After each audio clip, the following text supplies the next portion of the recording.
Chapter 21, Therapeutic Agents for the Respiratory System. We have select common drugs for the conditions of the respiratory system, which we will go over more in depth throughout the chapter. But these are nice because they have the pronunciation and the generic and brand name. So these are common, so I would learn to say these, so it's great that they have the pronunciation there. So the lungs and airways play an important role in the body. The respiratory system has many elements with various functions. For example, they facilitate oxygen absorption during inhalation and carbon dioxide removal during exhalation. The fine nose hairs and bronchial mucosal lining filter and trap dust, microorganisms, and foreign particles. Mucus engulfs these unwanted particles, then cilia propel the mucus for the throat to swallow. The nose also helps to heat and humidify cold, dry air to our body temperature. And here's a diagram of the respiratory system. So we have the diaphragm, we have the bronchioles, those are the little tree-looking things.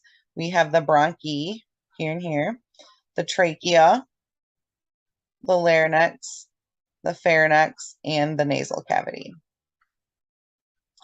The lungs resemble a large inverted multi-branched tree. The large trunk is the trachea, and the two main branches represent bronchi. The smaller branches are bronchioles, and the leaves are the alveolar sacs for gas exchange. Just a little more closer picture. Here's the alveolar sacs. The nose, nasal cavities, the pharynx, the throat, and the larynx, the voice box, make up the upper respiratory tract. The larynx or voice box contains the vocal cords for speech.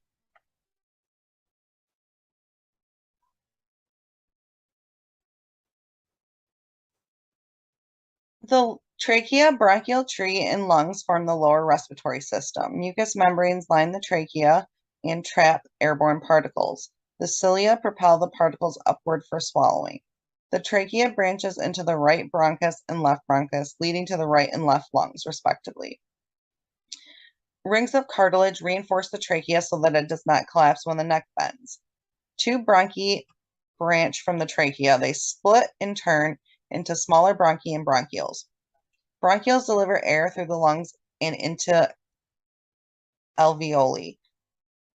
Respiration occurs in the alveoli as oxygen and carbon dioxide pass through the tiny capillaries surrounding them. The lungs fill the chest cavity except for the space occupied by the heart and large vessels. Their purpose is ventilation and gas exchange. The lungs have many lobes, 3 in the right lung and 2 in the left. The left lung has a surface dent, the cardiac notch, to accommodate the apex of the heart. At the base of the chest cavity is a major respiratory muscle called the diaphragm, which enables inspiration and expiration. This large dome-shaped muscle separates the chest cavity from the abdominal cavity. It contracts and flattens during inspiration and it relaxes during exhalations. Other muscles support breathing. So you can see the right lung has 3 lobes, whereas the left only has 2.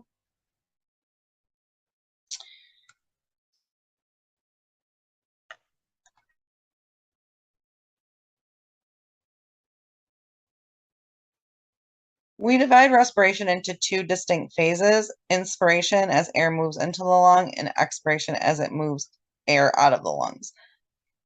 The respiratory control center is the medulla in the brainstem. It automatically controls the rate and depth of breathing depending on the body's oxygen needs. And here is a figure of mechanisms of ventilation.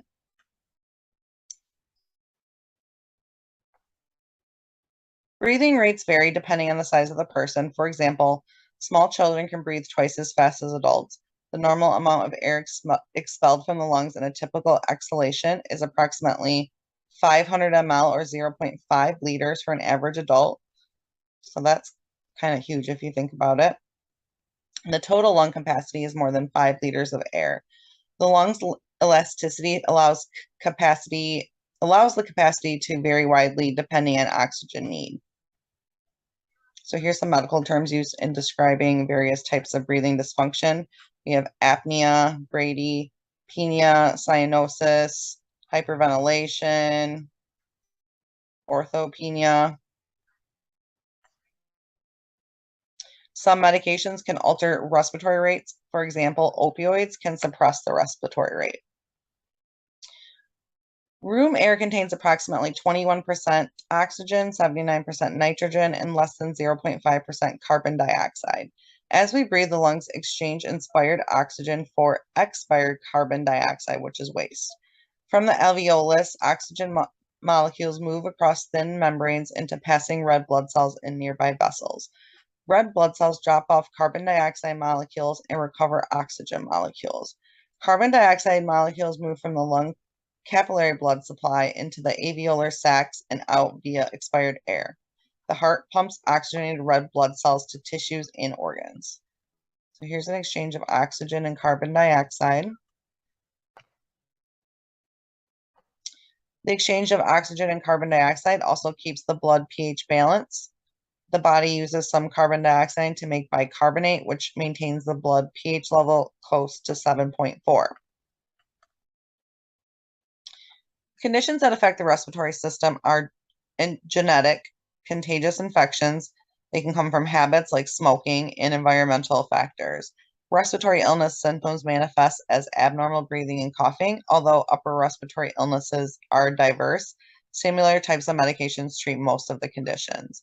These drugs include antitussives, analgesics, antipyretics, among others. So here are some common infections of the upper respiratory system. We have allergic rhinitis, the common symptoms of stuffy nose and congestion, and we usually give antihistamines and nasal corticosteroids. For influenza, fever, chills, headache, muscle aches, fatigue, and cough, analgesics and antipyretics are used to treat those. The common cold is a self-limiting illness that encompasses a group of disease caused by various viruses. The common cold is the most frequent acute illness in the United States and other industrialized countries. Common symptoms of the upper respiratory infection include nasal congestion, runny nose, sneezing, sore throat, cough, fever, headache, and fatigue. Good hygiene and hand washing and using hand sanitizer and proper sneezing techniques help limit viral spread. So remember, you should always be sneezing in your elbow, especially if when you're working. Antihistamines alleviate rhinorrhea and sneezing. Their use, especially of first-generation products, causes sedating and mucous membrane drying effects. So this is just normal Benadryl over the counter.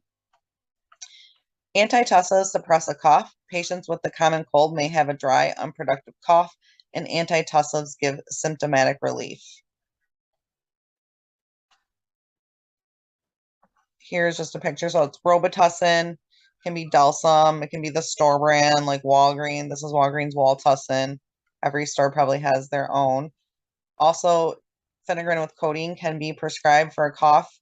Less likely though because it is a controlled substance. Expectorants like guaifenesin break up thick mucus lung and bronchial secretions for easy removal through coughing. Pharmacists should counsel patients to increase fluid intake, which helps thin mucus. And Mucinex is also a guaifenesin, and there is Robitussin is guaifenesin as well. I don't think it says that. So Robitussin is guaifenesin with dextromethamphetamine. Doesn't say that, but then over the counter we have Mucinex, which is guaifenesin. And pharmacists usually recommend patients to take the liquid. I've heard from them that it works better at breaking up the mucus, and the Mucinex is really expensive compared to that. Decongestants affect the adrenergic receptors of the vascular smooth muscle, leading to constriction of blood vessels and a decrease in mucus production. Many decongestants are available as OTC products. Hypertensive patients should avoid these. So these are the Sudafed that is kept behind the counter. If a patient does have hypertension, the pharmacist will recommend that they do not take this because it can increase it. There is Sudafed that is still on the shelf, different from pseudoephedrine. It is phenylephrine, and you can buy that over the counter. From pharmacists, I've heard it doesn't work as good as pseudoephedrine, but I think it's okay for people with high blood pressure. Cromolyn sodium is a synthetic compound manufacturers hoped was an improved bronchodilator, although it lacked bronchodilating properties. It inhibits antigen-inducing bronchospasms. Cromolyn therefore works as a prophylactic agent for asthma and a nasal preparation for seasonal allergic rhinitis and nasal congestion. Some evidence suggests that it can help improve symptoms of the common cold. An allergy is an abnormal response of the immune system to an unrecognized typical harmless substance. Types of allergens vary widely and include pollens, animal dander, food, medications, chemicals, or environmental pollutants. They are one of the most common types of respiratory problems experienced by approximately 50 million U.S. residents. Symptoms are rash, hives, itching, and nasal congestion. Severe reactions can be stomach pain, vomiting, sneezing, shortness of breath, hypotension, and swelling of the throat. And we have select prescription medications for the treatment of allergies. So we have quite a few. Most of these are over the counter now. Pretty sure Rhinocort is, Flonase is, Nasacort is. Antihistamines over the counter, most of these. Allegra, Xyzal. And we have our leukotriene receptor agonist, singular. Rhinitis is an irritation and inflammation of the mucous membranes lining the nasal passage. Postnasal drip comes from mucus accumulating in the back of the nose and throat. Drinking fluid thins the postnasal drip mucus and helps with expectoration. And here's just kind of going over the nasal spray. So it has the common adult dosage, which is kind of nice. A severe viral respiratory illness is the flu or influenza. Influenza infects the respiratory system, including the nose, throat, bronchial tubes, and lungs. Influenza causes millions of dollars of lost wages and healthcare costs each year. In the young, elderly, and immunocompromised, it can be deadly. We do have treatment for the influenza and prophylaxis. So we have amantadine, which is used for the influenza A virus, but it can be used for influenza prophylaxis. And same with Flumidine. Tamiflu can work on A or B influenza and can be a prophylaxis for someone who's immunocompromised. And the Relenza Discaler is available for influenza A or B infections and for influenza prophylaxis.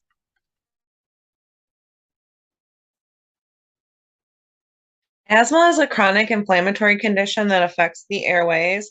It is one of several obstructive lung diseases that share some clinical characteristics of COPD. The classic asthma signs include intermittent dyspnea, which is shortness of breath, cough, and wheezing. In asthma, the muscles around the bronchioles contract, narrowing the air passages. Because asthma is an inflammatory disease, certain triggers can cause inflammation of the airways, leading to the mucus production and bronchial constriction previously mentioned. The most common triggers of asthma attacks are exposure to allergens, such as animals or the environment, irritants, as well as exercise and stress. So figure 21.8 has the interrelationship between the disease entities making up COPD. So you can see they're kind of all linked together. But the chronic bronchitis is more on the emphysema side than the asthma side. Figure 21.9 just depicts asthma obstruction. And then we have select agents used in the treatment of asthma and or COPD. So we have inhaled steroids. They exert anti-inflammatory actions to reduce inflammation in the airways. So we have Q-bar inhaler, Pulmicort Flex inhaler. We also have Pulmicort rest pulses, which are for the nebulizer. We have Flovent discus inhaler, and then we also have a Flovent HFA. We have short-acting beta agonists, which activate beta 2 receptors in the lung, leading to relaxation of the bronchial smooth muscle, in turn leading to bronchodilation and an increase in bronchial airflow. So we have 4 different inhalers now that are albuterol beta 2 selective.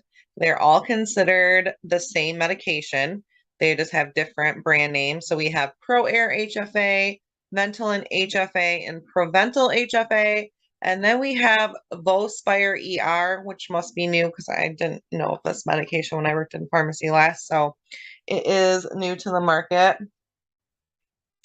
For long-acting beta agonists, they activate beta 2 receptors in the lung, leading to relaxation of the bronchial smooth muscle, in turn leading to bronchodilation and an increase in bronchial airflow.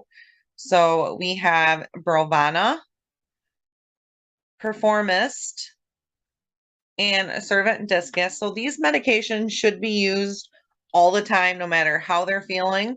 Whereas the short-acting beta agonist you kind of take when you're feeling asthmatic or like you might have an asthma attack or feeling out of breath.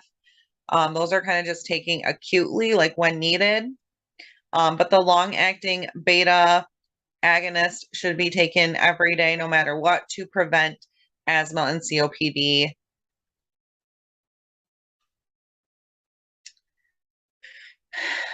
We have inhaled anticholinergics. They block the effects of acetylcholine, leading to bronchial smooth muscle relaxation. We have Atrovent HFA and Spiriva. Spiriva is a little capsule that gets put into an inhaler and inhaled. We have methylxanthines like theophylline. They relax the smooth muscle of the bronchial airways and pulmonary blood vessels. We have leukotriene receptor antagonists. They inhibit the effects of leukotrienes to reduce bronchial smooth muscle contraction, airway edema, and mucus formation. So we have Singulair, Montelukast, and Accolate. We have a phosphodiesterase 4 inhibitors that inhibit the enzyme PDE4, an effect that is thought to reduce inflammation. So we have Daliresp. We have anti-IgE antibodies, which block the inflammatory effects of IgE. So we have Xolair for asthma. We have a mast cell stabilizer, cromolyn sodium. It inhibits degranulation of mast cells of the immune system, preventing the release of histamine and inhibiting inflammation. We have a mucolytic agent, acetylcysteine, most commonly called Mucomyst, but it has acetido and cetalev. I don't know those two, but Mucomyst definitely have seen that prescribed quite a bit in both hospital and retail pharmacy. Reduces the viscosity of mucus secreted in the lungs and aids in the removal of these secretions through coughing and or drainage. Then we have combination products because we realize 2 medications are good. Let's figure out a way to combine them. So we have Combivent, Respimat, Duoneb. So that's for the nebulizer. We have Symbicort, Dulera, and Adverse Discus, and Advair HFA. So all of those are, besides maybe the top 2, I'm not 100%, but the last 3 are all medications that should be taken every day, no matter how the patient feels. So A is the proper use for an inhaler, and B is an inhaler with a spacer attached. Corticosteroids act as an inflammatory medications and lessen bronchial tube swelling. Many inhalers were given twice daily, but newer ones like Briolipta require only once daily dosing. Inhaled corticosteroids in combination with long-acting beta agonists, which we sometimes call LABAs, are the most effective treatment to prevent severe asthma exacerbation in patients with chronic asthma, as shown in the salmeterol multi-center asthma research trial, which we call SMART. So here's just kind of listing some asthma prophylaxis treatments. Again, talking about the ones they take every day to prevent triggers of asthma. We already kind of talked about LABAs, long-acting beta agonists. And we have Servant Discus, indicated for asthma maintenance, which we already kind of talked about. And for leukotriene receptor antagonists, which we talked about when I was going through that chart, these reduce inflammatory actions, and they induce bronchial smooth muscle contraction and airway edema and mucus formation. So Singulair is a pretty popular medication. It is indicated for asthma, allergies, and bronchospasm prophylaxis. We talked about Daliresp in the previous chart. We also talked about short-acting beta agonists in that chart and anticholinergics. COPD comprises a group of chronic pulmonary diseases that restrict airflow. And 21.1 is just a figure of airway obstruction. A is the normal lung, B is with emphysema, C is with chronic bronchitis, and D is bronchial asthma. So you can see all the differences. I'm just listing more of the medications we talked about previously. Pneumonia is an infection that causes acute lung airway inflammation. This infection can affect one or both lungs and individual lung lobes. Bacteria, viruses, fungi, protozoa, or parasites can cause pneumonia. Aspirating food, fluids, or other foreign substances into the lung can cause aspiration pneumonia. Most people recover from pneumonia with rest, hydration, and appropriate medication. Of those admitted to a hospital, only a fraction die of pneumonia. So we have drug treatment like Zithromax or Z-Pak, which I'm sure many of you have already had in your life or seen. It can be given oral or intravenous, so it can be given as a discharge medication or a medication in the hospital. We have Levaquin, which treats pneumonia and community-acquired pneumonia, like from being in the hospital or from being like in a nursing home. Tuberculosis is a leading cause of morbidity and mortality worldwide. At one time, TB led as the cause of death in the United States. TB management can be difficult because the causative organism, Mycobacterium tuberculosis, is often drug resistant. Although the bacterium typically infects the lungs to cause TB, it can affect other organs such as the kidneys, brain, and spine. The primary treatment goal is to eradicate the bacteria with antibiotics and prevent drug resistance and disease relapse. It's highly contagious, so healthcare workers and other at-risk individuals in health centers often test positive for illness with the tuberculin skin test. A skin test shows whether a person has developed a tuberculosis immune response. People test positive if they have an active TB infection, if they're exposed to TB in the past, or if they receive the Bacillus calamite guerin BCG against TB, which is not given in the United States. So here's positive results on a TB test. So if you ever work in a hospital or a healthcare center, you are definitely going to have to get a TB test before going, before like during your interview process or your onboarding process. And if you work in the hospital, like doing delivering meds or whatever, you will see the rooms that are possibly tuberculosis positive, because all the nurses will be wearing like helmets in there, and they'll have like PPE on the door and stuff like that. And here's select medications used in the treatment of tuberculosis. We have myambutol, Trocator.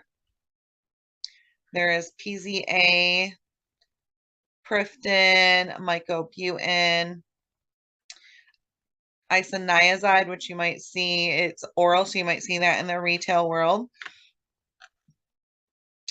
Rifampin, which is also available oral, so you'll see it in the retail world. It's also for meningitis infection prophylaxis. Lung cancer is the most common cancer worldwide. It became the most common cause of cancer deaths in men in the 1950s. It became the leading cause of cancer death in women in the mid-80s. With reduced smoking rates, death rates from lung cancer have decreased in recent years. Lung cancer refers to malignancies of the airways. Approximately 95% of all lung cancers are classified as small cell lung cancer or non-small cell lung cancer. This classification fits closely with treatment and prognosis. So for the treatment, we have the medication platinol. We have navalbine. And then we have, remember the following sound alike, look alike drugs. So diphenhydramine versus dicyclamine or dimenhydrinate, epinephrine versus ephedrine, Alupent versus Atrovent, and albuterol versus atenolol.